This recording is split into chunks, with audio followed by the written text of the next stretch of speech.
இன்னைக்கு மகளிர் தினம். தமிழ்நாடு முழுக்க இருக்கிற என்னுடைய அம்மா, அக்கா, தங்கச்சி, தோழின்னு உங்க அத்தனை பேருக்கும் இந்த தினத்தில வாழ்த்து சொல்லாம இருக்க முடியாது. உங்கள் அனைவருக்கும் என்னுடைய மகளிர் தின வாழ்த்துக்கள். பாதுகாப்பா இருந்தா தானே சந்தோஷத்த உணர முடியும்.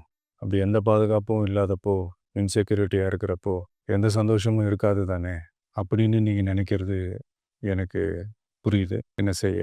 நீங்க, நாம எல்லாருமா சேர்ந்து தான் இந்த திமுக கவர்மெண்ட்ட தேர்ந்தெடுத்தோம். ஆனா, அவங்க எப்படி நம்மள ஏமாத்துவாங்கன்னு இப்ப தானே தெரியுது. எல்லாமே இங்க மாறக்கூடியது தானே. 2026ல நீங்க எல்லாரும் சேர்ந்து, இல்ல நாம எல்லாரும் சேர்ந்து, இந்த மகளிருக்கான பாதுகாப்பை உறுதி செய்ய தவறிய இவங்கள மாத்துவோம்.